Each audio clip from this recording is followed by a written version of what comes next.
Starting off this list in our number 5 spot, we have Project Grudge Report 13. Okay, so I've read quite a few different UFO sighting stories and stories of alleged alien abductions, and this is fully one of the most terrifying that I have ever heard of. So basically, the story starts off in March of 1956 when Air Force Sergeant Jonathan P. Lovett was assisting Major William Cunningham in the White Sands Missile Testing Grounds near Holloman Air Force Base in New Mexico. The pair were out searching for debris from a recent rocket test when Major Cunningham heard a loud scream. His first thought was that Sergeant Lovett had been bitten by a snake, so he went around to help aid his partner when he allegedly saw something he never expected. He recounted seeing the sergeant being dragged away by some sort of long serpentine arm that had wrapped around his legs. Whatever this creature was, it was connected to a hovering silver disc that was in the air about 15 feet away. The major stood there in horror as he watched this creature and the sergeant retreat into the craft, which then rose vertically into the sky. Of course, he radioed for help, and while he was taken to the hospital for observation, search teams were sent out immediately. It wouldn't happen until 3 days later that they would find the body of Sergeant Lovett, only 10 miles from the site where he was said to have disappeared from. The autopsy performed on him later also only raised more questions than answers, as his body was severely harmed. So of course there was an investigation that happened, and many people claim this investigation was detailed in a 600-page document labeled Project Grudge Report 13. But the problem with this is that no official information on Report 13 exists, and the US government denies its very existence. Though Grudge Reports 1 through 12 have been declassified, along with Report 14, no official mention or accounting of Report 13 exists, and the story solely relies on secondhand accounts of the horrible incident. In our number 4 spot today, we have the cigar-shaped UFO. Okay, so let's set the stage. It's 2:45 a.m. on July 24th, 1948, and there are 20 passengers aboard a twin-engine propeller plane that is at 5,000 feet, being flown from Houston to Atlanta by pilot Clarence S. Childs and co-pilot John B. Whitted. Out of the 20 passengers on board, 19 of them are asleep at these early morning hours, and everything seems to be going as per usual until it wasn't. The 2 pilots and the 1 passenger who was awake all witnessed the same thing about 20 miles southeast of Montgomery, Alabama. About a week after the incident, the pilot explained what he had seen by saying, quote, "It was clear there were no wings present, that it was powered by some jet or other type of power shooting flame from the rear some 50 feet. There were 2 rows of windows which indicated an upper and a lower deck, and from inside these windows a very bright light was glowing. Underneath the ship there was a blue glow of light. By his estimates, he watched the UFO for about 10 seconds before it completely vanished." The co-pilot gave a similar explanation and also added, quote, "The object was cigar-shaped and seemed to be about 100 feet in length. The fuselage appeared to be about 3 times the circumference of a B-29 fuselage. It had 2 rows of windows, an upper and a lower. The windows were very large and seemed square. They were white with light, which seemed to be caused by some type of combustion. I asked Captain Childs what we had just seen, and he said that he didn't know." Well, this is obviously all very strange and peculiar. What has driven UFO enthusiasts even more is the fact that this strange sighting was of course later investigated by the US government, but the results of that investigation have allegedly been mostly destroyed. Does that mean that they found something they aren't willing to share yet? Some believe that perhaps the pilots and the passenger witnessed a secret Soviet spy craft, while others believe it was definitely something of the extraterrestrial variety. In our number 3 spot today, we have the Lubbock Incident. On August 25th, 1951 in Lubbock, Texas, a group of scientists from the Texas Technical College were all hanging out in the backyard of geology professor Dr. W.I. Robinson. They were all just chilling, enjoying each other's company, until around 9:20 p.m. when they saw something very strange. It was a V-shaped formation of 15 to 30 bluish-green lights passing overhead. They were completely confused over what it could be, but figured that the lights would likely reappear, which they did. About an hour later, the lights reappeared, and at this point, all of these scientists knew that they had witnessed something exceptionally interesting, but what was it? The scientists weren't the only ones to witness the lights either. About 350 miles away in Albuquerque, New Mexico, an employee of the Atomic Energy Commission's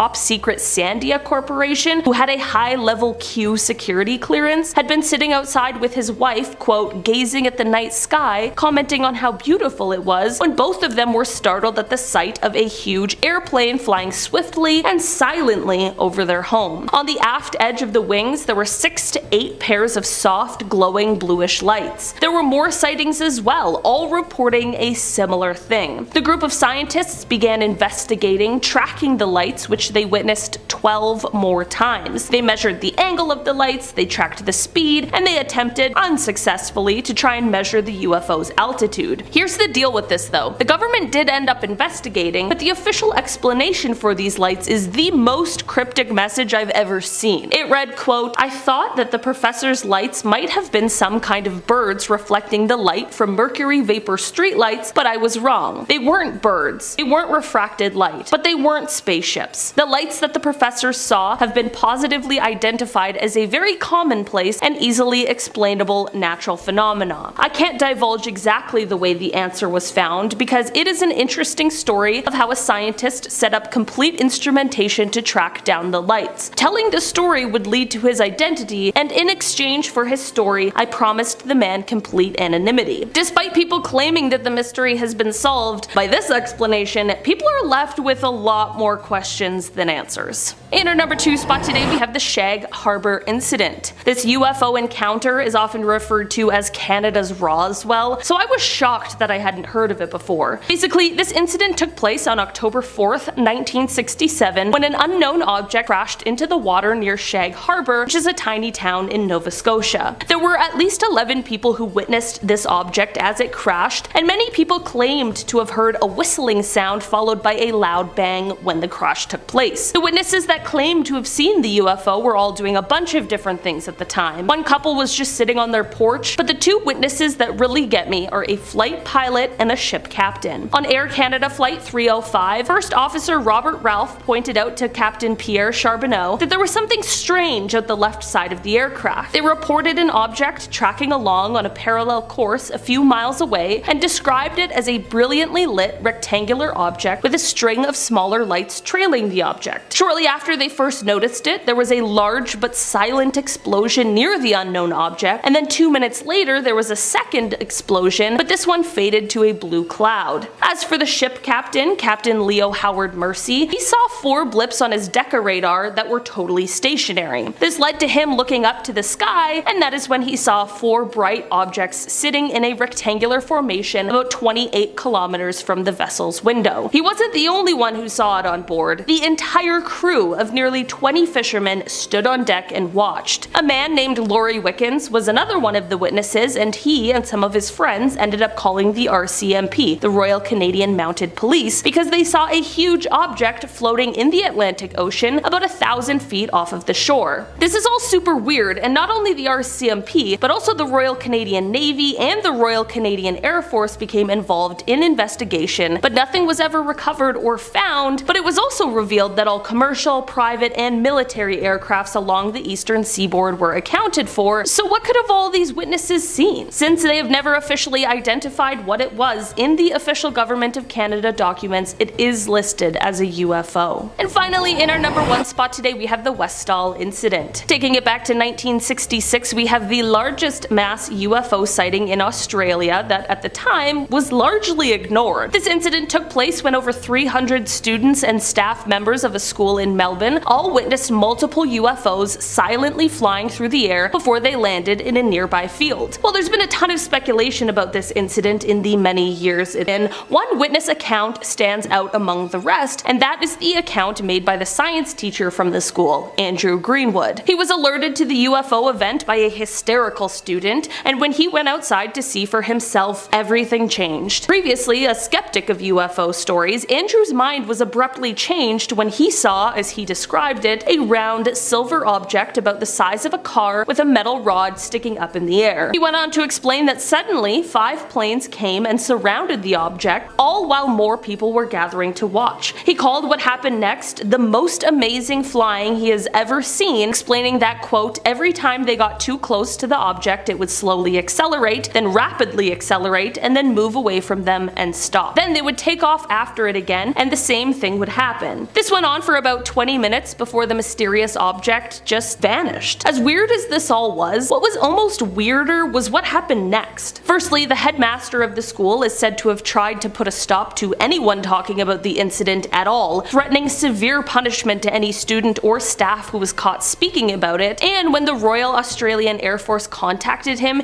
he refused to talk to them at all about it. There have also been stories of witnesses getting visits from people warning them not to speak of the incident. Andrew explained, quote, when he asked the physical education teacher to describe what she had seen herself so that he could compare it with his own observation, she just wouldn't say anything. Another witness who did talk to Andrew and described what she had seen in great detail, just 30 minutes later refused to speak to him and wouldn't say a word. Was this because of the threats from the headmaster, or was something else going on here? This is definitely one strange UFO story that leaves behind a lot of questions. Number 5. The Phoenix Lights. If you ask most people what the most famous UFO sighting in the world was, they might say the Roswell, New Mexico incident. It's definitely the most referenced in pop culture. There's a CW TV show about it that's had like 10 seasons. Roswell is almost synonymous with the concept of flying saucers. But the most documented UFO sighting occurred in 1997 in Phoenix, Arizona, when a series of bright lights in the sky were seen together by hundreds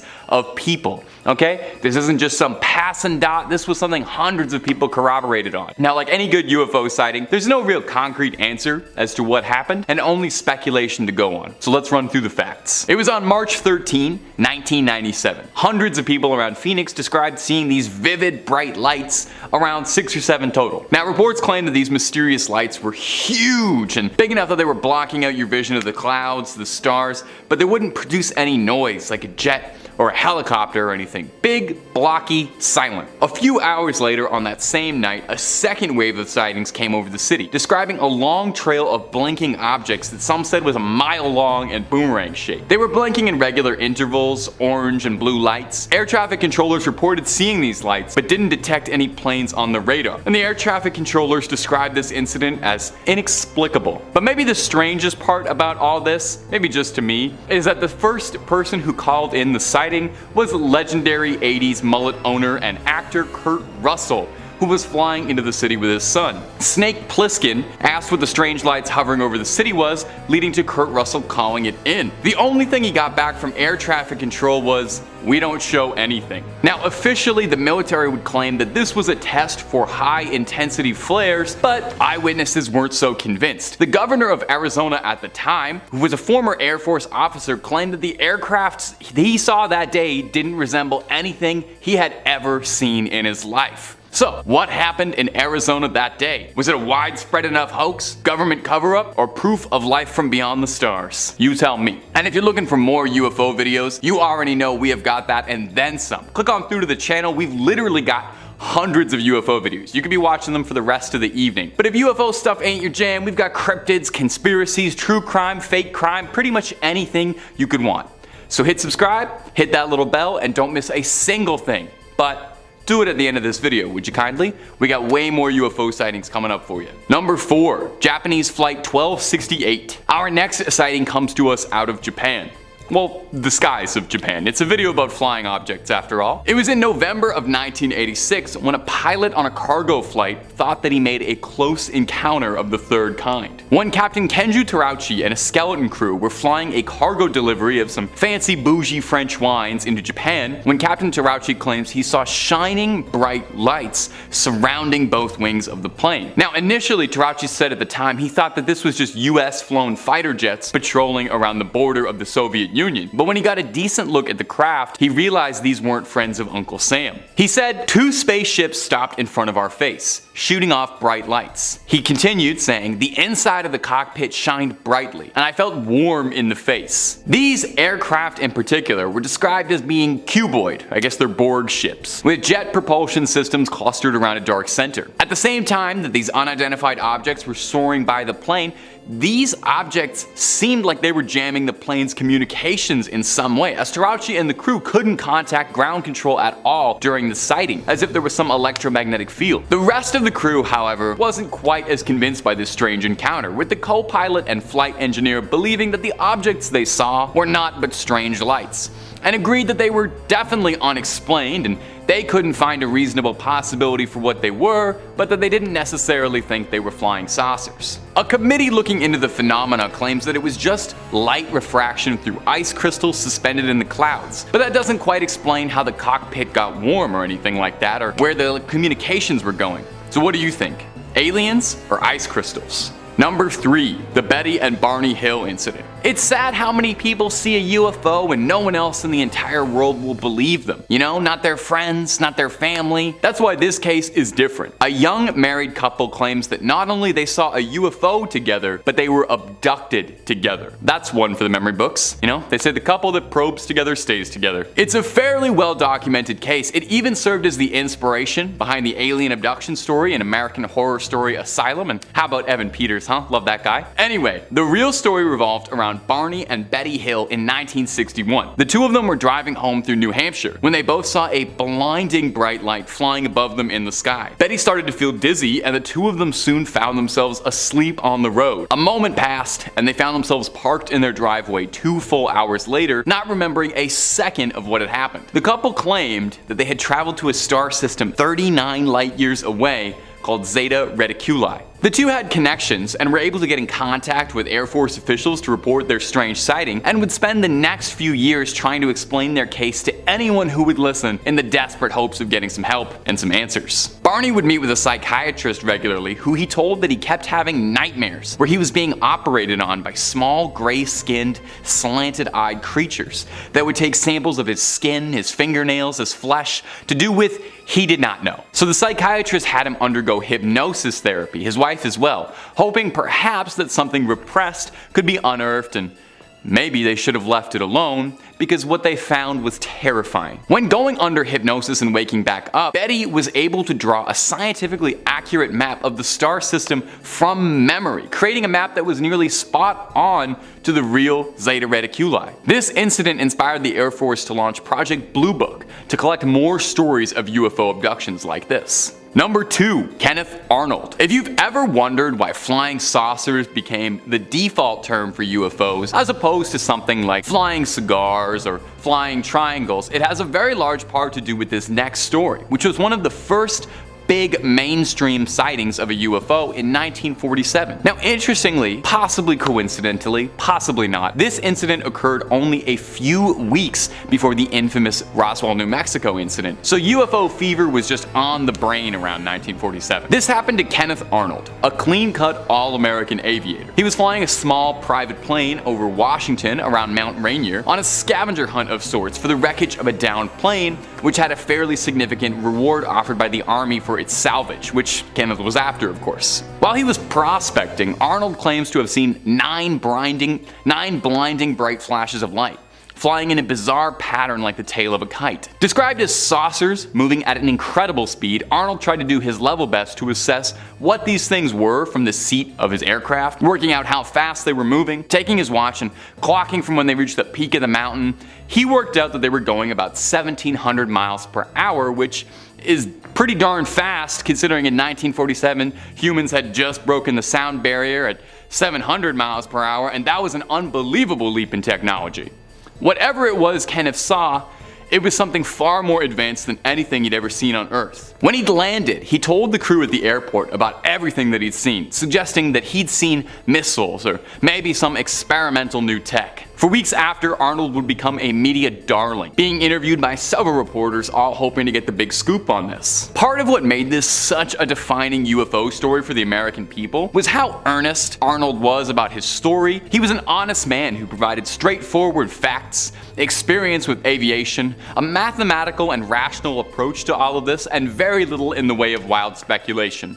Which is a shame, because I love wild speculation. Let's do a little more wild speculating with our last point. Number 1, the Betty Cash incident. In December 29, 1980, Betty Cash would see something on the outskirts of Houston near Dayton that would change the course of her life forever. She was driving with her friend, Vicki Landrum, and Landrum's grandson. At around 9 p.m., the three of them noticed a blinding bright light in the sky. Landrum believed it to be the second coming of Jesus, whereas Betty Cash described it like this. We didn't know what it was, but we knew that it was something lighting up the sky. We all began to feel this heat, and all of a sudden Vicky screamed for me to stop. And when I stopped, she went forward, and her handprint was embedded into the dashboard of the car. And I thought, well, I've got to see what this is. So I got out, I walked towards the front of the car, and I stood there looking up to try and figure out what this object was, and then a diamond-shaped object appeared with flames shooting out. The heat was tremendous. When I reached for the door handle, it was so hot I couldn't even begin to open it. The only thing I was thinking while all this was happening was, are we gonna make it out of this alive? Landrum stated that moments later, a large squadron of black helicopters took over the sky above the area. After the choppers cleared, Betty took the Landrums home and retired for the night. The next morning, Miss Cash said she was extremely sick, suffering from nausea, vomiting, diarrhea, weakness, an intense burning in her eyes. Now bizarrely, Landrum and her grandson all reported the same symptoms. These symptoms would worsen pretty seriously, with large blisters forming on the skin, and eventually Betty Cash had to be taken to a hospital where she was suffering from cancer symptoms, where she lost large patches of skin and clumps of hair. Now to date, there has never been a conclusive answer to what happened to Cash and Landrum. What caused the radiation sickness? Was it the military testing new technology? Was it a craft? 2. The Chinese air chase. Our next story comes from a Chinese air base commander whose subordinates had an aerial encounter with a UFO that evaded and toyed with them until the jet pilots got frustrated and aggressive with the extraterrestrial craft. In the words of the colonel himself, I am Colonel Lee, commander of the air base in Changzhou, where the military flight training academy is located. One day, 4 radar stations reported the presence of an unidentified hovering over the academy. After ascertaining that the intruder was not a military or civilian flight, I ordered 6 jet fighters to take off and intercept the UFO. At least 140 people on the ground saw the object. To observers at the base, the UFO first appeared to be a small pointed star, and then grew larger and larger, perhaps as it descended to a lower altitude. Witnesses described an object with a mushroom-shaped dome on top and a flat bottom, covered with bright, constantly rotating lights. The crew of the interceptors consisted of a pilot and a radar officer. The 2 officers reported that the object clearly resembled descriptions they had seen in foreign science fiction films. When they got within 4,000 meters of the UFO over King County, it abruptly shot upwards, easily evading subsequent attempts to get closer. The flight crew reported that it appeared to be toying with the plane by repeatedly outdistancing it and then reappearing right over it. The pilot requested permission to fire on the UFO with the plane's automatic 20mm cannon. I denied this permission to shoot and told him to continue to pursue and observe the object. The pilot broke off pursuit at an altitude of 12,000 meters when the plane began running low on fuel. The UFO then apparently disappeared before I could order additional planes to be sent to the area. Why was this alien craft toying with the Chinese military? Was it simply a cosmic prank, or an assessment of the country's combat capabilities in preparation for a potential invasion? Let us hope it doesn't come to that. Number 1. The Polish ambulance chaser. Next on our list is a story from a Polish doctor who was in an ambulance aiding a pregnant woman on her way to the hospital when the ambulance had a close encounter that came a little too close for comfort. As the doctor related the story in his statement, I am Dr. B. Plasek. In February,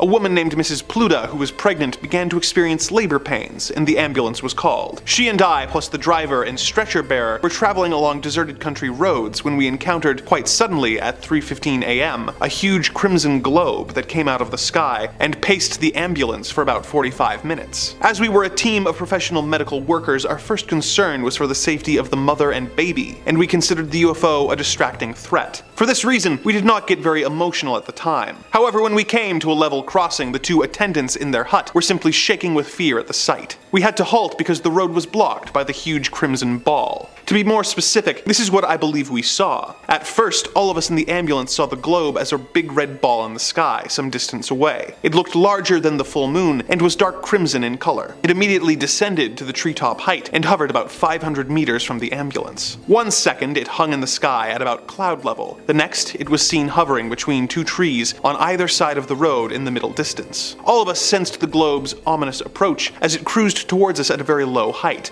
following the road. I was always aware flare that was never exactly in the sky, but probably not very high above the ground at any time. As our ambulance approached the level crossing, so did the globe, and we each stopped there. The globe was less than a meter above the surface of the road. I got out to speak to the crossing attendants. I said, "Can you see what I see?" They said, "We've been observing it for some time." I went to the ambulance and told the others they cannot help us at all. They're trembling with fear. At that point, Mrs. Pluta's labor contractions became more frequent, and we felt it was urgent to get to the hospital immediately. Since our path was blocked, I decided to call the police. I reported that there was an obstacle in the way and asked them to come immediately. What kind of obstacle, they asked. A UFO, I replied. It was now 4:10 a.m., and all we could do was stay there and stare at the UFO. We had plenty of time to observe it in detail. Its surface displayed curved bands and stripes with a multitude of black lines traversing up and down in irregular patterns. These clear-cut markings reminded me of veins inside the human body. The ambulance driver said they looked to him like a huge net. As we watched, parts of the surface changed color. There appeared to be orange-yellow patches on the deep crimson background. Then, the globe dropped to only about 10 centimeters above the road, constantly changing colors, pulsating, but always with dull, muted tones. Suddenly, it gave off a strong white light that was so bright it reflected on the surface of the road. Out of sheer exasperation, our driver flashed his headlights at it twice. Immediately, inexplicably, it simply vanished. It was 4:15 a.m. At 6:10 a.m., Mrs. Pluta gave birth to a daughter in the hospital. A careful examination of the whole area in daylight revealed nothing. Why was this strange glowing orb showing such an interest in the ambulance? Was it simply the bright flashing lights on the ambulance roof that caught its attention? Or were they aware of the pregnant woman inside and wanted to learn more about how humans are born? Number 5. Let's start off with a bang and get a good one for you right off the bat. I like to save these ones for last, but with this compilation, pretty much all of the sightings I've found for you today are winners. This clip is short and sweet, so let's play as much of it as we can. Posted to Twitter from the account UFO Twitter. From what we can make out, we see something barreling through the skies at top speeds, looking faster than just about anything any human tech could put out. It's got a bit of like a football shape to it almost, and I'll shout out my favorite comment on the video underneath, which says, "Looks like Uncle Rico finally threw that football over the mountain." Little Napoleon Dynamite throwback for you. Whatever it is definitely looks weird. You know, it looks to me more like it's possibly some hyper-advanced spy craft or military drone than it could be any weather balloon. Having watched it roughly 30 million times over, pausing every frame like I'm a CSI investigator and I'm pressing my nose right up against the monitor, I noticed that there's a white curved surface on the black shell of the craft, almost looking like it could be a dome for a pilot. I can't make it anything on the inside, of course, but it does give off the impression that the craft is manned, or alien. I don't know what the correct verbiage is here. Something else I noticed in my freeze frame play-by-play of the video is that it almost looks as if the craft has some sort of writing on the back of it. You know, if it was just CGI, I doubt that someone would go to that length just to fool some folks on Twitter, but hey, never doubt the power of boredom and access to video editing software. So, folks back at home, what do we think about this one? Spy plane, some new advanced military technology, your run-of-the-mill balloon, or just some very, very convincing computer handiwork? And if you're looking for more UFO clips to squint at, well, Top 5 Scary has all of that and then some. Just in this one series of videos alone, I've collected 20 clips of UFOs, all from this year, that you should check out. And again, that's just this series alone. If this is your first time coming on in, welcome. You'll see we've got videos on cursed objects, ghosts, paranormal activities, cryptids, and honestly a whole lot more. Just about everything scary under the sun. There's a world of scares out there, so subscribe, stay scared, but check that out after this video, okay? We worked really hard on this one. Number 4, Bondi Beach. Our next video comes to us from the land down under. So you might need to flip your phone or your monitor, or your tablet or whatever upside down to get a good look at the UFO. Maybe that'll help. See if that gets it there for you. Caught on Bondi Beach by TikTok user DJ Just, we've got a pretty clear view of something strange flying across the beautiful blue Australian sky. Now in this clip we can see something shiny, round, and reflective making its way up there, tailed behind by a black helicopter. Looks to be kinda small, maybe the size big enough for one person, or maybe 3 or 4 little green men, depending on how compact they are. I want to know if that helicopter is a coincidence, or if it's responding to this UAP, you know, coming in to recover it, make contact. Now commenters on the video suggested that it could very well be a weather balloon passing through, and it's definitely likely. That's what it turns out to be like 99.9% of all UFO sightings. But if it was a weather balloon, you know, surely it would have been shot down during that little welcoming party where we were shooting down weather balloons all over the globe, right? kidding. Another commenter suggested kind of reasonably that it could be a plane because there is a military base fairly close by to Bondi Beach, which would make some sense. Might even explain that helicopter coming in near the end there. Unfortunately, this clip is a little more zoomed out than some of the other ones on here, so it's not the easiest to say what's going on here, but I kind of feel like that's half the fun with UFO clips, isn't it? You know, trying to figure out what's going on. It's like a little guessing game. Let's hear what you all think down there. Is this aliens trying to touch down in Sydney, or just something perfectly reasonable? I know which one I would infinitely prefer it to be. It's the aliens, in case you were wondering. It's aliens. Number 3, Canada. I had to include this next clip. I just had to. Yes, it's a very cool clip, but mostly it was taken from my hometown, Mississauga, baby. No one famous has ever come from there, so there might be a halfway decent chance I could be Mississauga's biggest star as I spend my days endlessly watching the stars. Enough talk about the Greater Toronto Area's greatest borough. Let's take a look at some more UAP clips. Coming in next is a clip posted to Reddit, simply titled, "Weird Object Seen Flying Over Mississauga," and it is hard to disagree. Why don't you take a little look-see for me? I mean, look at it. I don't know what to tell you. I don't know what to say that just looking at it won't tell you.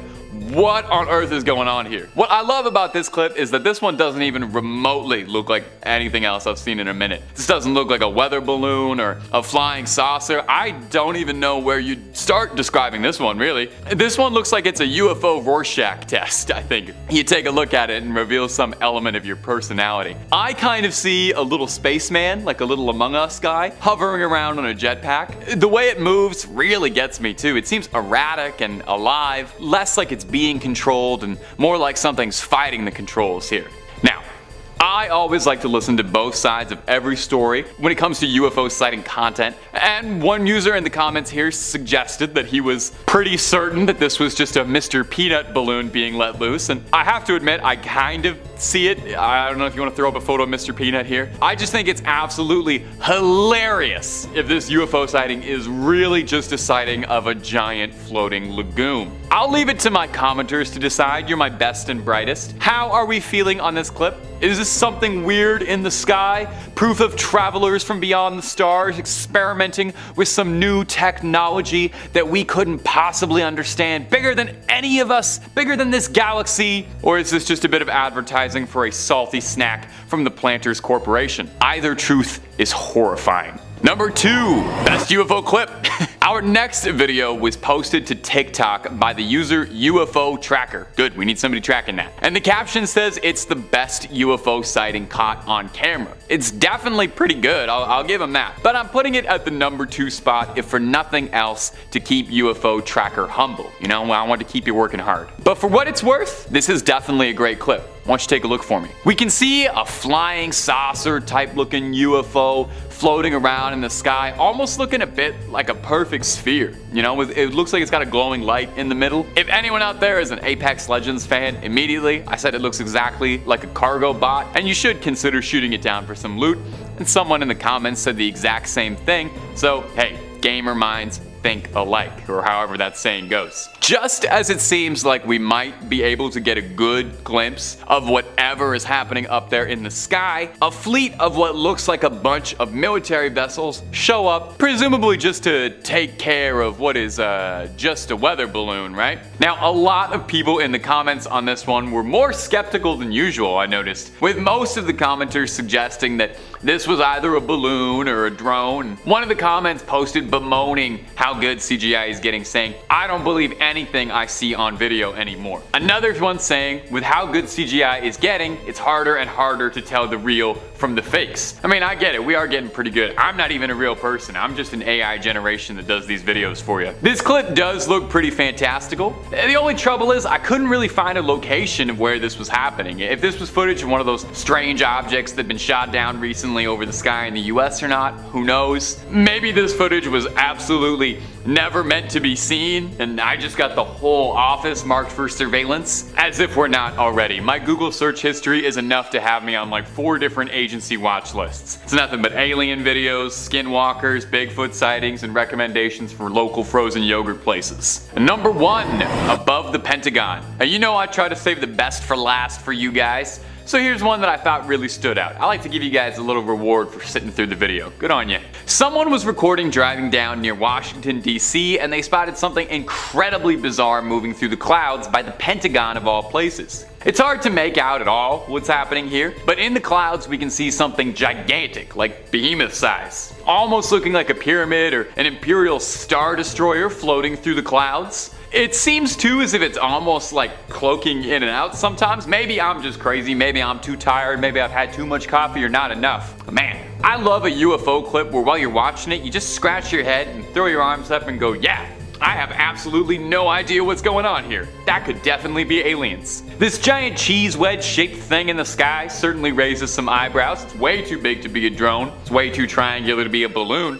So just what is it, eh? Something about it being near the Pentagon too also sets off more than a few alarms in my head. Could it be that, whatever this is trying to make contact with the people who'd be most likely to be reaching out? What's interesting too is triangular UFOs actually come up way more often than you think. I'd say more than flying saucers even. As someone who's seen maybe, 30,000 UFO clips in my lifetime, that's a rough estimate, I can tell you a lot of the really, really good ones and encounters describe these big triangular ships like this. Now, commenters on this video were fairly stumped, with most just agreeing in amazement that whatever this was that was being caught on camera was definitely head-turning. A pretty funny comment that stood out for me on this one was someone asking, if you saw this, why wouldn't you pull over? More important than whenever you were going. I kind of agree. Maybe we could have had the perfect UFO evidence footage if the driver was just willing to stop in the middle of the highway and get out and start recording.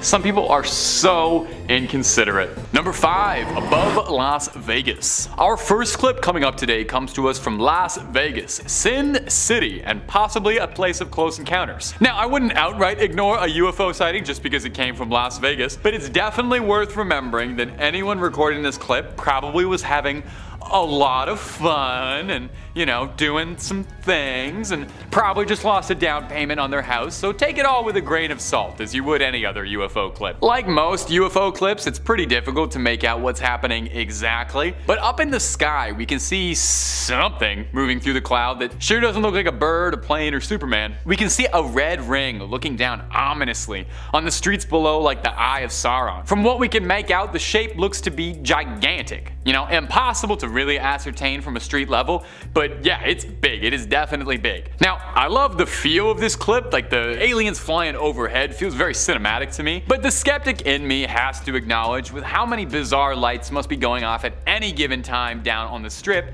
it's not impossible that this clip is just a trick of the light, but I can't deny that the clip does look good. Would I bet on this being an alien? I'm not sure, but since it is in Vegas, I'm certain I could find someone who would bet on it. Trouble, of course, though, is I feel like even if an alien was spotted, like walking around Las Vegas in broad daylight, no one would ever be allowed to talk about it since, what happens in Vegas stays in Vegas. It even extends to UFO sightings. Now, if you missed the first 2 parts of our recent UFO sighting vids, you have got to go catch up. And if that still isn't enough for you, we have got alien videos all over the channel.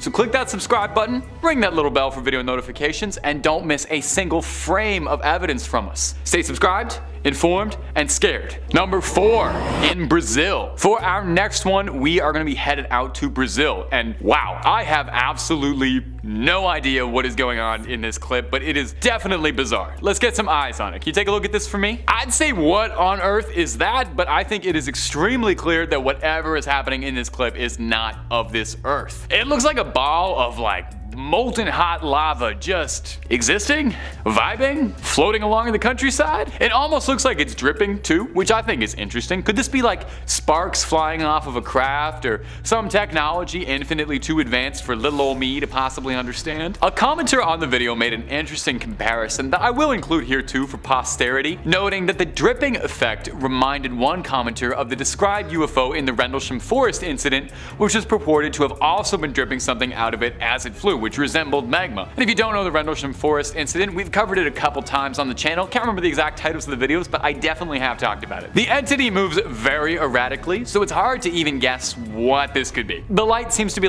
pulsing out of it. Usually you can always entertain the possibility in any UFO clip that, maybe it's a drone or a weather balloon, but for this one, I am out of ideas, and I am more likely to say it's a demon than anything else. So I am officially turning this one over to you guys, comment section. If you can crack this case, you are more than welcome to be my guest, and please let me know if you got any theories or ideas about this one, because I am fresh out of them. Number 3, Guadalajara. Our next video is going to be taking us down to Mexico, in Guadalajara specifically. Originally posted to TikTok, the video is pretty clear, refreshingly for UFO clips. You can see something bizarre flying around in the sky, with a series of lights flashing in a circular, almost like honeycomb-esque pattern hovering above the city. Surveying? Just checking things out? Got lost and should have taken a right turn at Albuquerque? A commenter on the video shot down the idea of it being an airplane, which I know most of you were probably thinking while you're watching this, saying that they've worked in an airfield their whole life and they've never seen an aircraft that had lights on it like that, and it didn't have a beacon on it, a giveaway that it wasn't a plane. Now, some had suggested a possibility that it could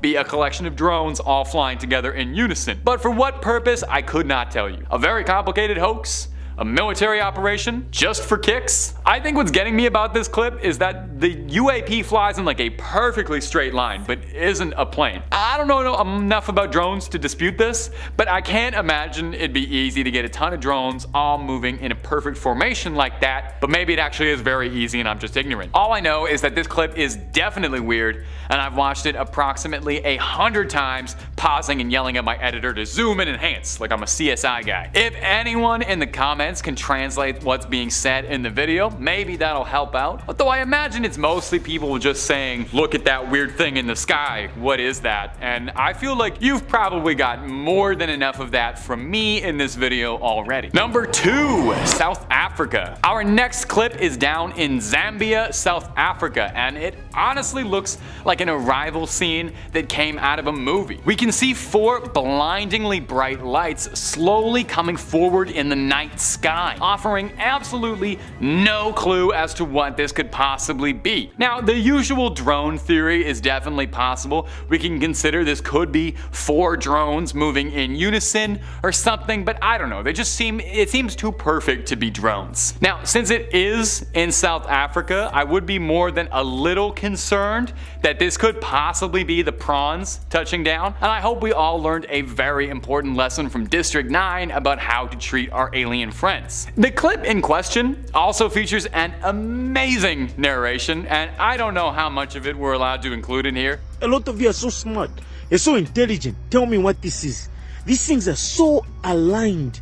How does this happen? But you can hear the camera guy just absolutely going off in like the funniest rant about how no one can explain what he's seeing, and if you'd like to come down and explain it for him, he includes his like GPS coordinates and everything. It is so funny, definitely worth looking up later. Now, some skeptics in the comment section have pointed out that this could very well be as easily explainable as lights from a crane or a lamppost on a football field or something, and yeah, it definitely does seem possible, but I'd like to see the same location in the daytime, you know, see what's happening there. But it could also be something completely mysterious touching down and coming forward, and if you're so smart, you explain it to him. That's what he says in the thing. It's so funny. And number 1, Tom Delong sighting. Now, I'm including this next one for a couple reasons. First and foremost, it's a very impressive clip of a UFO flying around, and when you watch it in a second, you'll understand where I'm coming from. But secondly, because it was shared by Tom Delong, and I just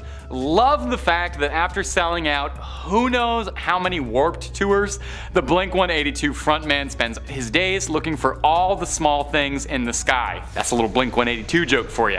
In his Instagram post, Tom writes that this clip changed the world. I'll let you decide for yourself. Now, for what it's worth, this clip really is something. Delong included several alterations to the little clip. You know, we got some thermals, enhancements, stabilization, and yet none of it really helps too much at being able to figure out just what exactly this is, if not a flying saucer. We can see this thing zipping around in the sky, and then it seemingly activates like warp speed because it just vanishes in the sky, going back to the mothership, I guess. Now, if you're looking at this and you think maybe it looks a little bit too good and you're like CGI radar is starting to go off, you are not entirely alone, because some commenters on this clip said that it looks too good and were suspicious. Doubly so because, well, Tom Delong has spoken rather openly about his hopes to eventually turn his To the Stars research group into a multimedia empire, including movies and television and all sorts of stories to broadcast the truth. So it wouldn't be completely inconceivable that perhaps this could be faked. Although if you really did see a UFO, wouldn't it look fake to your eyes, you know? It would look like something literally out of this world, and your brain would probably be scrambling a bit trying to make any sense of it whatsoever. One has to wonder, do you think there's ever been any like totally genuine UFO footage that has been dismissed and labeled as fake CGI because it just looks too perfect? Like imagine we finally find aliens and we just dismiss them. Number 5, something falling over Montana. It seems a week's worth of sightings of strange crafts flying over the US and Canada just wasn't enough to fill anyone's appetite for UFO content. There's always something strange afoot or something strange falling from the sky. Just this week over Billings, Montana, residents have been concerned after something mysterious fell from the sky. Footage captured recently shows trails of orange smoke, thick, falling from the sky. Residents have been left in the dark without much official answer as to what had happened, and if this object was connected to these other objects that have been shot down at all. Luckily, through the internet, we're able to take a look at Billings residents' thoughts and concerns through it. On a Reddit thread dedicated to the sighting, multiple users recorded some strange going-ons around the city. Multiple posters reported that there was an increased military presence, with loads of reports of seeing military aircraft flying around overhead for days prior and after. Residents of Billings on a Facebook group asking questions about it noted an increase of unmarked black SUVs around the area as well. Could this be a little cover-up? Do we have a development of a modern-day Roswell on our hands? It's definitely a bit odd amidst all that's currently going on with strange UFO sightings. We haven't really heard so much as a word about this on mainstream news stations, or maybe they think we've all just had enough of UFO coverage. Well, not us, not Top 5 Scary. Personally, I'll be watching this with great interest. So I'll pass this one on to you guys though. What do we think exactly is going on here? Any Montana natives who might be able to help us out just a little bit? Because it strikes me as extremely odd. What do we think here? Alien craft? Recovered drone? Military testing? Glitch in the Matrix? Mothman? All of these are seeming equally likely right now. And if you just cannot get enough UFO footage, hey, don't worry, neither can we. We've got videos on UFOs, aliens, NASA conspiracies and cover-ups, and tons of true stories absolutely out of this world. Not your scene? No problem.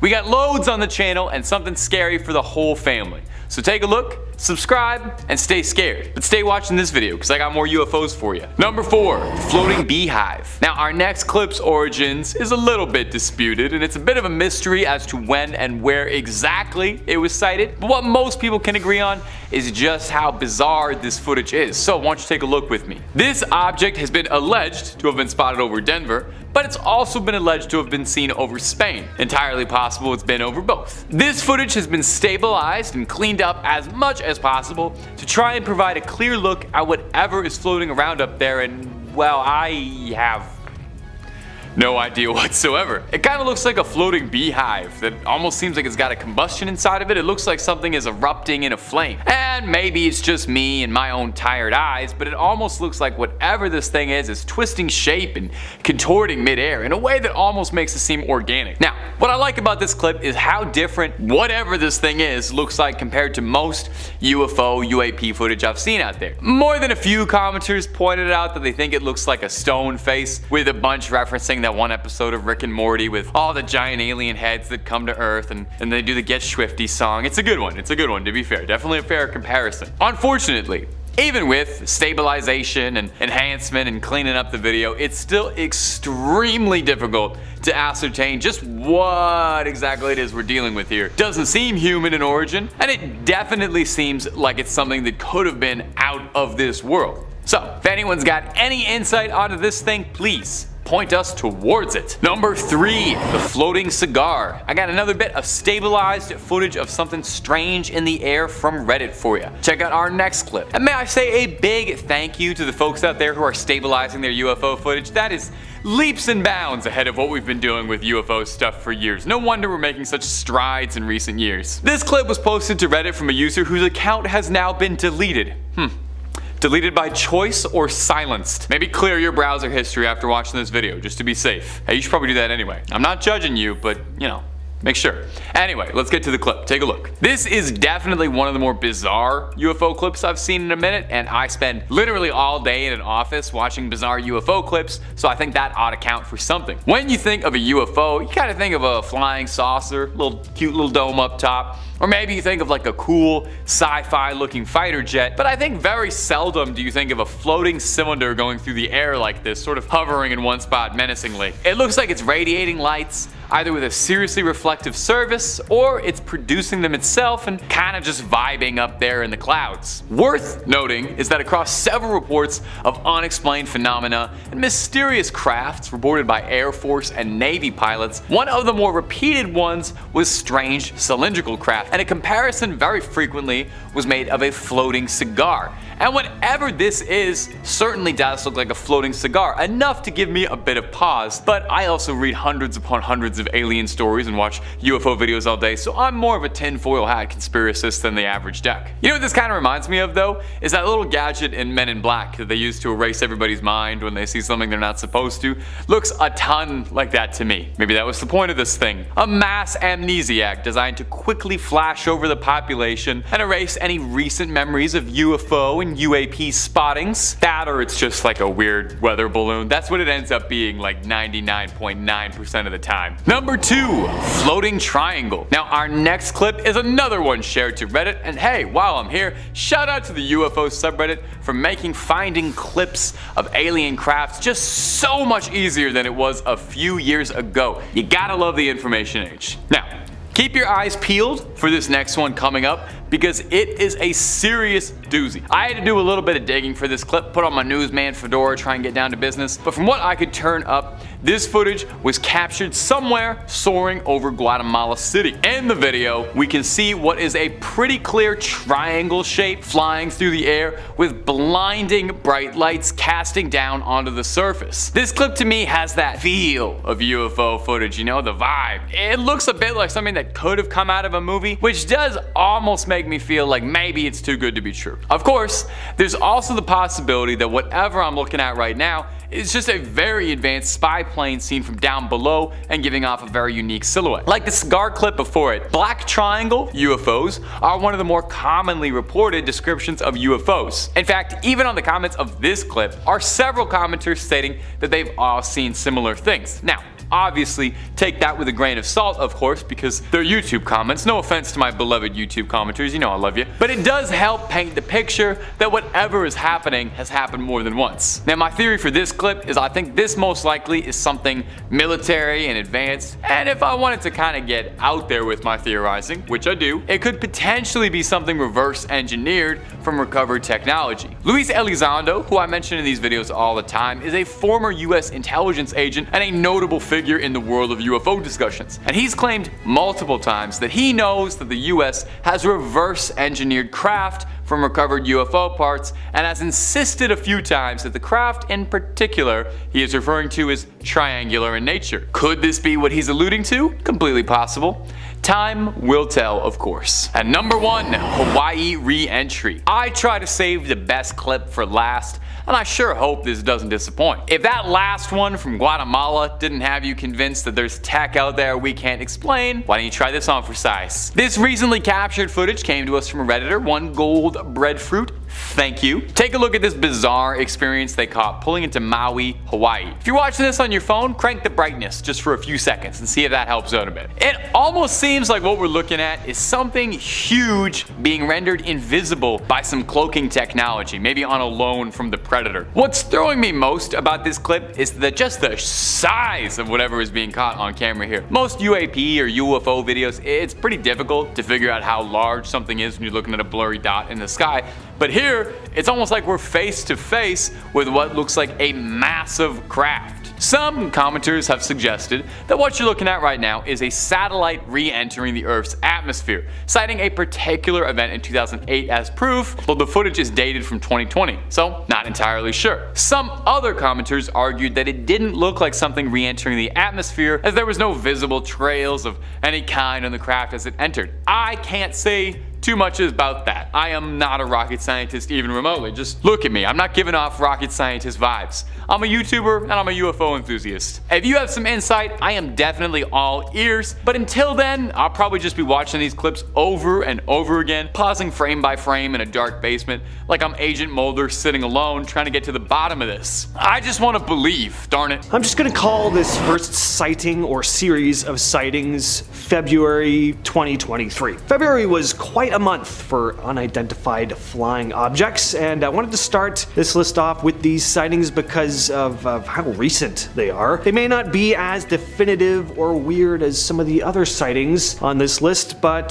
these were pretty high profile stories, and it's always far more interesting when the government is involved in these things. Just adds another layer of credibility to it. Not that the government doesn't lie or withhold information about things, I think we all know that that happens, but the fact that it's being reported on so heavily means it's pretty big news. So the story here is that several mysterious high altitude objects were shot down in February of 2023 over various airspaces. We had objects being spotted in Canada, United States, Latin America, China, Eastern Europe. It started when several unidentified objects were shot down over Alaska, the Yukon, and Lake Huron. The general of NORAD, Glenn D. Van Herk, made a statement saying the objects could be benign, but it wasn't 100% sure. When asked if they could be of alien origin, though, that's the question we're all digging to ask, he said he just wasn't ruling anything out. I'm just interested by this. It really seems like the government and military agencies are starting to become more open to the idea of extraterrestrial life, or maybe some of them already are fully aware of their presence. Either way though, it seems like it's being discussed more. It's not being written off as nonsense like it has been in the past. So just that aspect alone is interesting to me. Now, here's another interesting thing about these cases. There were recovery attempts made, to find these objects that had plummeted towards the Earth. Unfortunately, they all landed in areas that aren't all that accessible, so it made for a pretty difficult recovery process, and the missions were pretty soon abandoned. Now, that's what they say, but what if the government actually did recover something that they just aren't ready or even willing to show us? Could be the case. You never know. Next up, we have the Oumuamua. Oumuamua, that's a hard word to say. I'm gonna try not to say it too many times on here. Old news with this one, right? It's that weird cylindrical object that was spotted flying through space. It's definitely been talked about plenty of times, including on this channel, I'm sure, but it's a recent article dated March 7th of this year that I'm referring to here. So, like I said before, I think when the government, military, or academics get involved with UFO type stories, it just makes it far more interesting to me. Not that I'd totally disregard some farmer in Ohio saying he was probed by a little gray, bug-eyed alien, but I don't know, people like attention sometimes. In a recent article written by Sean Kirkpatrick, head of the Pentagon's AARO, or All Domain Anomaly Resolution Office, which specializes in unidentified flying objects, and a Harvard professor named Avi Loeb, they discussed the possibility that objects such as Oumuamua, spotted back in 2017, could be of alien origin. So pretty exciting. I mean, these are two learned, intelligent people writing an official document theorizing the possibility of alien life. I mean, that's just cool. The article does say, however, that the objects, like the Oumuamua, could be, quote, a parent craft that releases many small probes during its close passage to Earth. So probes observing Earth could be good or bad or neutral, depending on whether you're a glass half empty or half full type person. Now, they didn't just discuss that object, they were looking at a variety of unidentified objects or probes, and they wanted to speculate that these crafts could potentially power their batteries from starlight, and that maybe Earth's water could be fuel. It's pretty wild stuff, and yes, a lot of it is speculative, but the fact that a highly respected scientist that spent 20 years studying physics is proposing these ideas, pretty fascinating. Something I also want to mention about people who are just very skeptical about aliens even showing any interest at all in Earth. You'll hear them say stuff like, well, extraterrestrial beings with all this advanced technology, they just wouldn't be interested in anything we're doing. It'd be like, God observing ants or something. And who's to say, first of all, that God doesn't like observing ants? And, even if that is the case, I mean, like, how can you really know that for sure? How on earth could we possibly know what beings from another planet are interested in? We don't know what kind of hobbies they have. It's also kind of counters their other argument, because it's like, yeah, spacefaring extraterrestrials would be leagues ahead of us in terms of intelligence, but I know what they're thinking. I know what they like. Just doesn't make any sense. The Texas Zoo creature. So we take a look at a lot of UFOs on this channel, so I thought I'd change it up a bit and take a look at a bizarre looking creature instead. This picture was taken just 1 year ago, back in May of 2022. It was taken by a security camera at a zoo in Amarillo, Texas at around 1:30 a.m. A bizarre figure was spotted on a security camera, and before you say it's just a lion on its hind legs, which would also be pretty freaky, mind you, this figure was outside of the zoo, so it's not one of the animals unless one of them escaped. Now, why am I putting this on an alien list? A lot of people think it looks like a werewolf or Sonic the Hedgehog or something, but I don't know. To me, it looks pretty alien. Look at the elongated back part of the head. It almost looks like a xenomorph from Alien or something. Plus, I find the presence of alien life to be far, far more likely than werewolves or other kinds of fantasy-based creatures like that. I mean, like, who knows, but there's a lot of unexplored space out there and a lot of explored space here on Earth. I think we'd have spotted a werewolf by now if they existed. There's also a big chance that this could just be a trick of the camera. Security footage can be kinda janky sometimes, or perhaps we have a zoo prankster on our hands, or maybe this is a super deformed person. If that's the case, I hope they're okay. Regardless though, this is an odd figure to see in the middle of the night outside of a Texas zoo. And trust me, I know my Texas zoos. The Wales UFO. I didn't know this, but it turns out there are a lot of UFO sightings in Wales. I don't know what aliens' fascination is with Wales, but reports date all the way back to the 1940s. Actually, all the way back to the 12th century, but I don't know if I give much credence to stuff dating back that far. Apparently, religious pilgrims believed to have seen a fire-breathing dragon erupt from the sea and fly into the sky. Could have been a UFO and they just didn't know what to make of it and just called it a dragon, but anyway, way off topic. The UFO in question here was spotted back in September of 2016 by a police helicopter at around 9 p.m. It was only visible on the chopper's thermal camera and seemed to be moving at a speed of 106 miles per hour over the Bristol Channel. Full video of the footage was released by a former cop, Gary Hasseltine, who has been urging the UK government to come forward and reveal what they know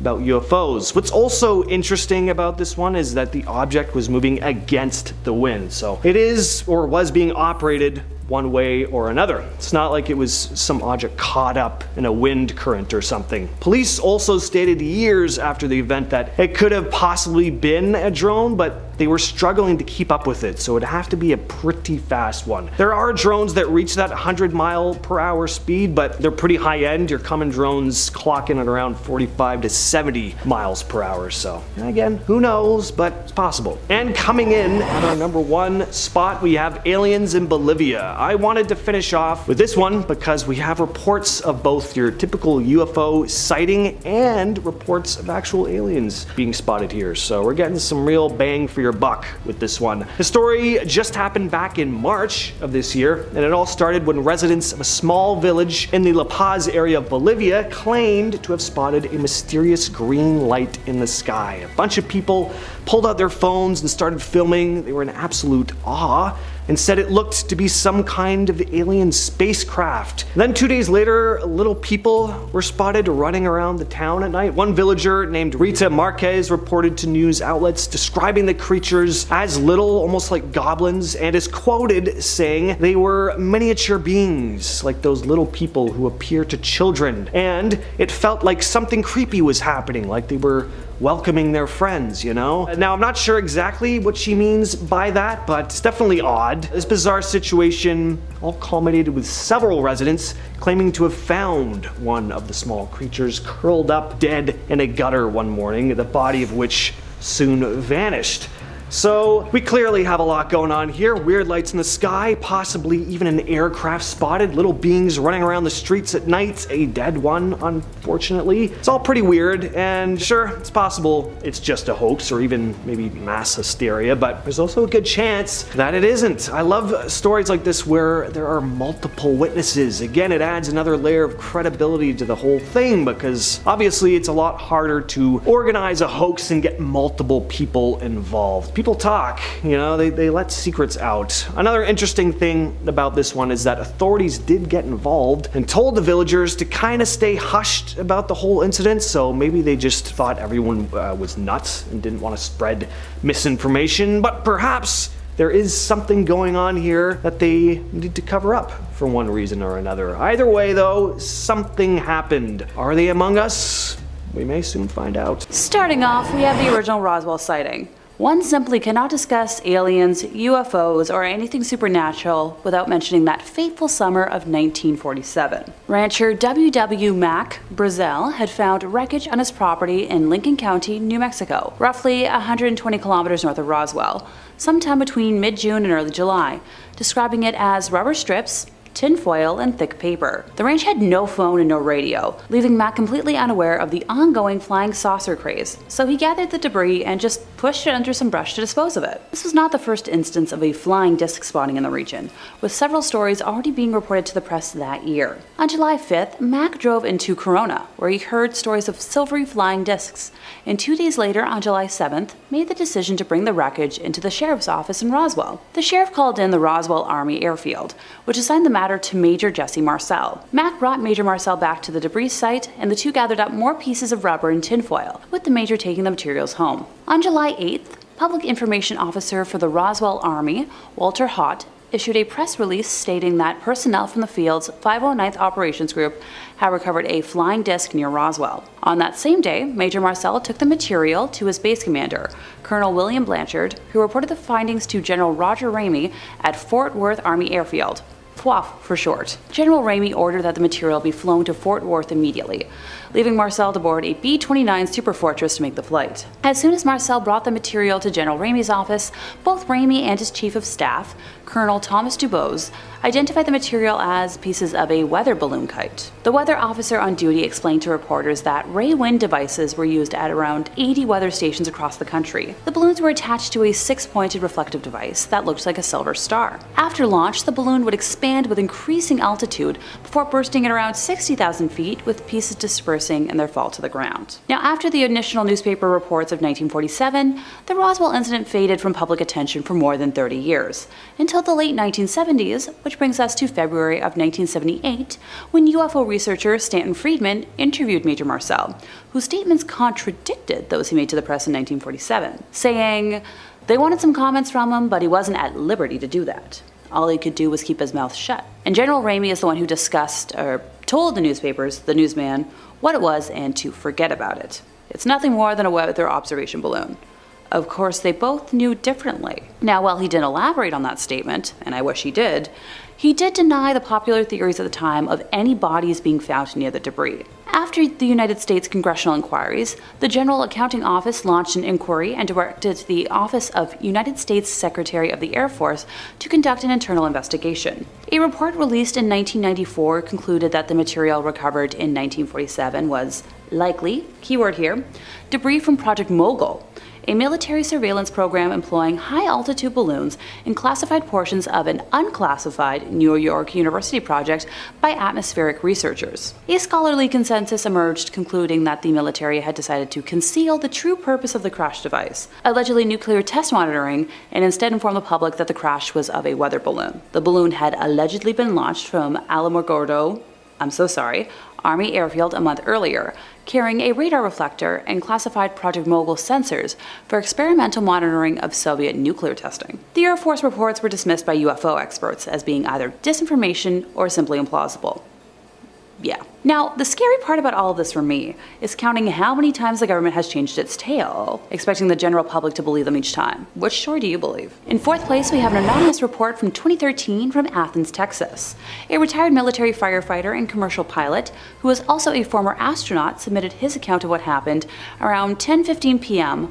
on the evening of July 5, 2013, to the National UFO Reporting Center, also known as NUFORC. He reported that he and his family were sitting outside, and when he looked up into the sky, he observed a fairly large orange glowing orb moving rapidly overhead at around 90 degrees of elevation. A minute or two later, his whole family spotted a group of 3 similar objects along the same flight path as the first one. The objects allegedly gave off no sound and seemed to glow from atmospheric heating. He and his family attempted to record the objects using their iPhones, although the grainy dark video was of no evidential use. A direct quote from him reads, "They moved much faster than orbital satellites, like the International Space Station, or airplanes, but much slower than meteors, and did not change brightness as a meteor would upon entering the atmosphere." So, if a former astronaut and pilot has no explanation for what he witnessed, what the heck was it? In the middle of our list today, we're discussing a San Antonio spotting of 7 donuts in the sky. On May 19th of 1952, an air crew flying an RB-36 reconnaissance aircraft reported spotting a series of, you guessed it, several donut shapes appearing in the sky, and were able to take photographs to accompany their incident report, which can be found in National Archives. The crew of 22 reported flying just north of Sonora when they originally spotted the phenomenon, stating that the plane was headed on a 301-degree heading at 18,000 feet, with relatively calm winds for that altitude. At 8:05 p.m., the objects appeared just to the left of the bomber's nose, at a range estimated by the crew to be around 80 to 120 kilometers ahead. The objects were stacked vertically from approximately 25,000 feet to 60,000 feet. And even with all the photographs and drawings, there is still no definite answer as to what was spotted. In second place, we have the Washington Flap. At 11:40 p.m. on Saturday, July 19th of 1952, Edward Nugent, an air traffic controller at the Ronald Reagan Washington National Airport, try saying that 5 times fast, spotted 7 objects on his radar. The objects were around 24 kilometers south-southwest of the city, not following any established flight paths, and no known aircrafts were in that area. Edward's superior, Harry Barnes, a senior air traffic controller at that airport, watched the objects on the radarscope, later writing that they knew immediately that a very strange situation existed. Their movements were completely radical compared to those of any ordinary aircraft they knew of. Harry had 2 controllers check Edward's radar, and they found it was working pretty normally. He then called the National Airport's radar-equipped control tower, and the controllers there said that they had unidentified blips on their radar screen, and that a hovering bright light in the sky was moving at speeds they couldn't understand. Now at this point, other objects appeared in all sectors of the radar scope, and when they moved over the White House and the United States Capitol, Harry then called the Andrews Air Force Base, which was located around 10 miles away. Although they reported that they had no unusual objects on their radar, an airman soon called the base's control tower to report the sighting of a strange object. Airman William Brady, who was in the tower, saw an object that appeared to be an orange ball of fire, trailing a tail, saying it was unlike anything he had ever seen before. Now where have I said that? Oh yeah. As William tried to alert the other personnel in the tower, the strange object took off at an unbelievable speed. On one of National Airport's runways, pilot S.C. Pierman was waiting in the cockpit of his plane for permission to take off. After spotting what he believed to be a meteor, he was told that the control tower's radar had detected unknown objects closing in on his position. Pierman observed 6 objects that he described as white, tailless, fast-moving lights over a 14-minute period.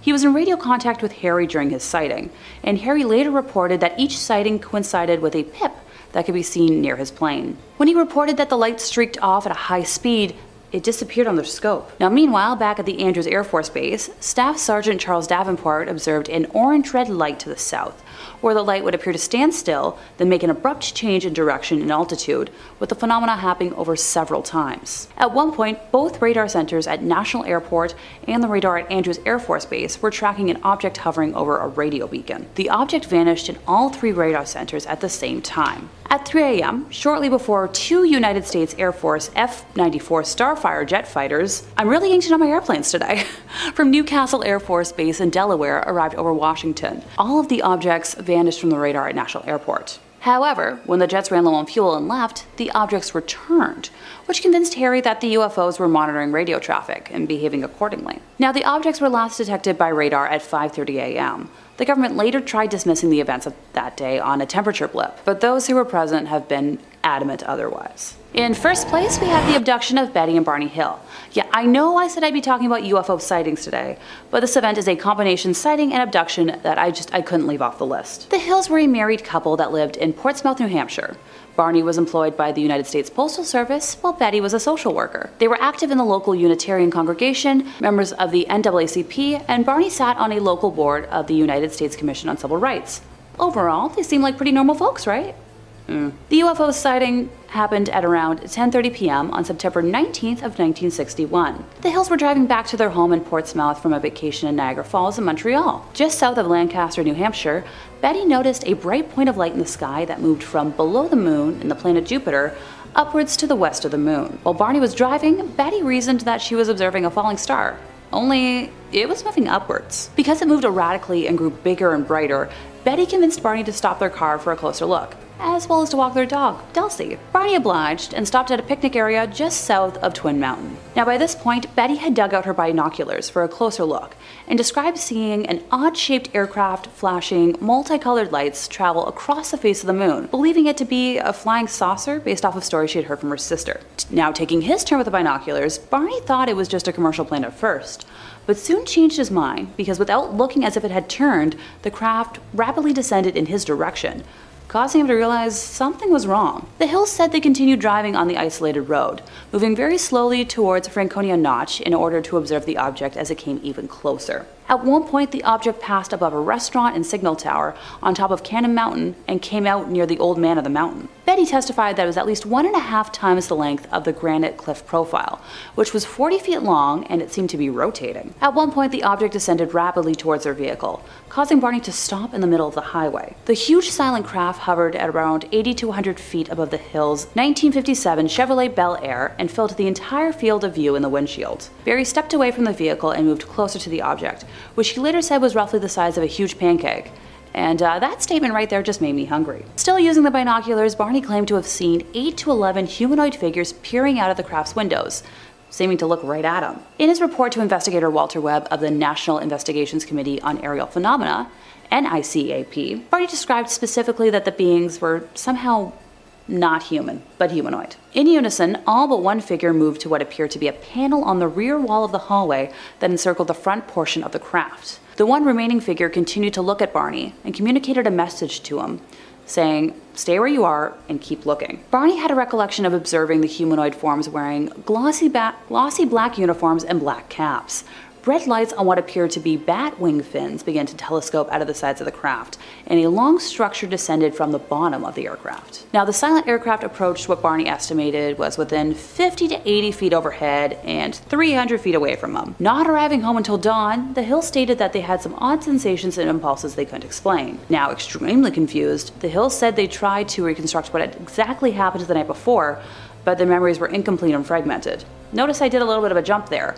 That's because we don't know what happened. After sleeping for a few hours, Betty awoke and placed the shoes and clothing she had worn during the drive into her closet, observing that the dress was torn at the hem, zipper, lining, and later noted a pinkish powder on her dress. Now, over the years, 5 different laboratories have conducted chemical and forensic analyses on the dress. This wasn't the only damaged items in their possession. Barney said that the leather strap for the binoculars was torn, but didn't remember how. The toes of his best dress shoes were scraped, and their watches were broken, and no matter what, never worked again. There were shiny concentric circles, so similar to the rings that you would find on a tree trunk on their car's trunk, that had not been there the previous day. Betty and Barney experimented with a compass, noting that when they moved it close to the spots, the needle would whirl rapidly.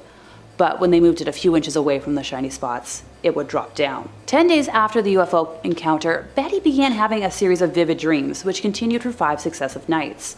She stated that she experienced them with a degree of detail and intensity that she never had before, and after the 5th night, they stopped and never recurred, although they occupied her thoughts during the day. Determined to recover their lost memories, the Hills opted to partake in hypnosis sessions. Barney recalled driving the car away from the UFO, but afterwards he felt compelled to pull off the road and drive into the woods, eventually spotting 6 men standing on the dirt road. The car stalled, and 3 of the men approached the car, telling Barney not to fear them. He was still anxious, however, and he reported that their leader told him to close his eyes. While hypnotized, Barney said, "I felt like the eyes had pushed into my eyes," a statement he would repeat each session. The best anyone has been able to rebut what happened was claiming stress and sleep deprivation as the cause of what they saw and experienced. I'll admit, I'm usually much more of a skeptic, but this seems pretty dang real to me. Number 5. The Pascagoula Abduction. Our first abduction story for you today is going to be an incident known as the Pascagoula Abduction. It happened in October 11th, 1973, when 2 friends were fishing on the Pascagoula River in Mississippi, hence the name. Charles Hickson and Calvin Parker claimed that day that they were abducted by aliens and have vivid memories of one of the most compelling alien abduction cases in history. According to Hickson and Parker's stories, they saw a blue light hovering above the riverbank while they were fishing. They decided to approach it. I guess I personally would not have. They claimed that they saw 3 short, gray, humanoid bipedal entities with gray, wrinkled, mottled skin and crab-like appendages. Sounds like those crab bad guys from Fallout 3, if anyone knows what I'm talking about. The beings levitated Hickson and Parker into their craft, where they were subjected to a quick extraterrestrial checkup, for lack of a better word. I bet being levitated was probably kind of fun once you get over the sheer cosmic horror that would come with being abducted. Hickson claims that his alien checkup lasted only about 20 minutes and mostly involved the gray crab alien sticking a probe right up his nose. Hickson and Parker were released back down to Earth, allegedly with all of their memories of the incident intact, which is a bit of a rarity in alien abduction cases, and swiftly reported it to the authorities, and an investigation was launched. The case quickly garnered national attention. Air Force even got involved. Now, a good dose of skepticism should always be present when talking about any alien abduction story. I think that's reasonable. You shouldn't just believe them sight unseen. It's kind of a wild thing to claim, in all fairness. It's good to keep an open mind of what could be true and what could be out of this world. And if you're looking for way more out of this world stories, we have got so many videos on aliens and flying saucers and all sorts of weird things up in the night sky. If aliens aren't your jam at all, that's totally fine. I respect it. We got cryptids, we got horror movies, we got true crime, we got just about anything freaky you can think up. So hit that subscribe button, hit the bell if you wouldn't mind. But do me a favor, would you kindly do that at the end of this video? Because I got way more alien abduction stories coming up for you right now.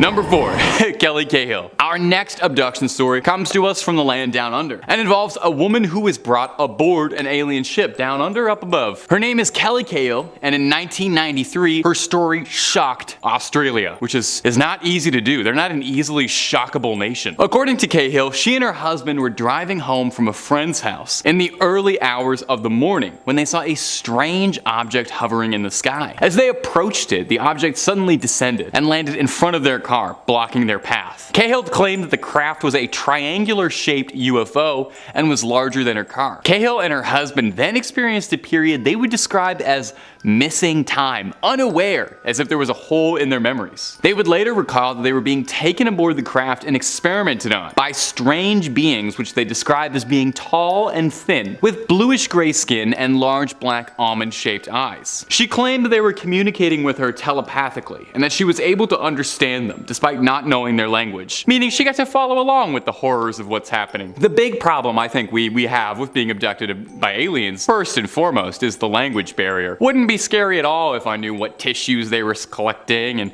what parts of me they were cutting open. I think I'd be totally cool as a cucumber. Cahill reported seeing other humans in the craft alongside her in a state of intense duress, probably because they didn't understand the aliens. should have been translated. She said that eventually the beings, once they were finished with her, peacefully released her and her husband back home, where her story became the subject of a TV documentary and an international attention. Do you believe her? Did she really get abducted by aliens that night? Number 3. Linda Napolitano. Linda Napolitano, also known as Linda Cortile in some circles, is a woman who claims that she was abducted by aliens in New York City in 1989. Her story has become one of the most famous but also controversial alleged alien abduction stories. According to the way she tells it, Napolitano was asleep in her 12th floor apartment in Manhattan when she was suddenly awoken by a bright light. She claimed to have seen 3 small beings with large black eyes and pale skin who levitated her out of her bedroom window into a waiting nearby UFO. Napolitano described the beings as being humanoid and about 4 feet tall. That's a great size for an alien to be. Napolitano reported that she was taken to a room on the craft where she was examined by the beings. She said that she was then taken to a council room where she saw several human-like beings who were apparently in charge of the operation, and they all looked like Rick from Rick and Morty. Napolitano claimed that the beings communicated with her telepathically and told her that they were from the planet Serpo and were conducting experiments on humans to better understand our physiology. Okay then, well, completely reasonable, no cause for any alarm, I understand. Take as many humans as you need, take as much tissue as you need, understand our physiology, you love learning, nothing wrong with that. Napolitano's alleged abduction gained widespread attention, with her story being featured in major news outlets and a book detailing her story as well. Now, years after the fact, Napolitano has maintained to anyone who'll listen that what happened to her was the good and honest truth, and has since become a fairly notable figure in the UFO and alien communities for sharing her unconventional story. What could that council be? I think there's a good chance that could be the Council of Ricks. Number 2, the Allagash abduction. Our next tale of alien abductions coming up for you is the Allagash abduction, named after the Allagash waterway in Maine where it took place. In 1976, a group of 4 friends who'd all met in college were taking a camping trip, canoeing and relaxing, good times on a good weekend. Their trip would be a trip they'd never forget, not just because the salmon were jumping that week. The men, twin brothers Jack and Jim, and friends Chuck and Charlie all decided to go out fishing on the lake at night. Before setting off though, they lit a large campfire to act as a landmark from the water so they knew how to get back. The evening transpired normally, fishing, sharing stories, until the men saw a blinding light in the sky. A glowing orb that shone brighter than any light any of them had ever seen before, flashing all sorts of bright radiant colors. This object was hard to make out, but looked to be 80 meters in diameter and was slowly approaching the fishing boat. The light was described as blinding. The men hurriedly panicked and paddled back to the shoreline to discover that their campfire had been completely smoldered and looked to have been out for hours and hours, despite the men having not been out nearly that long. The men then started reporting having nightmares, all very similar, seeing a silver operating room and long, tall, giant-headed creatures examining them in this room, taking blood samples, skin samples, and so on. They all reported extremely similar nightmares and described the aliens and the room the same way. The men underwent psychiatric evaluation and were all deemed mentally stable, even passing lie detector tests. So what happened? Were they just really bored out on the water and they cooked up a story worthy of Hollywood? Was this a mass hallucination? Or were these unlucky men plucked by visitors from another world for study? We may never know, but I'm interested to hear what you think, so let me know down below, okay?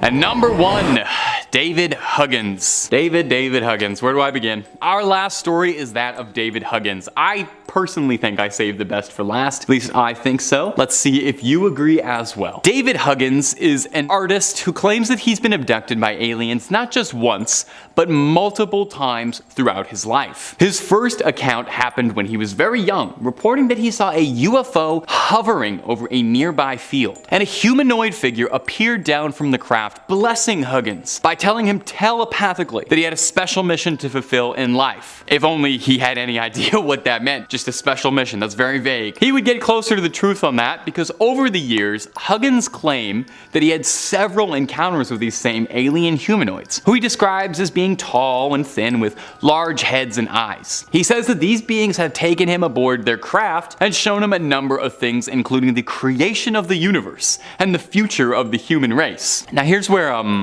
things get a bit interesting. Huggins claims that as part of fulfilling his galactic destiny that he's fathered several human alien hybrids with the extraterrestrials. Okay.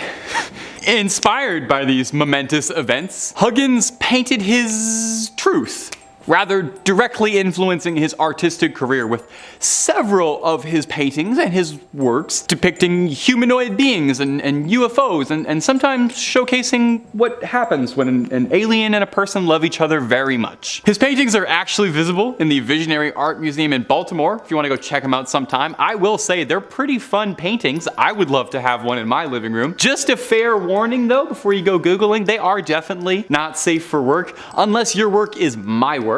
At which case, looking at pictures of aliens kissing is my job, but also my passion. Do what you love, and you never work a day in your life. And brother, I have never worked a day in my life.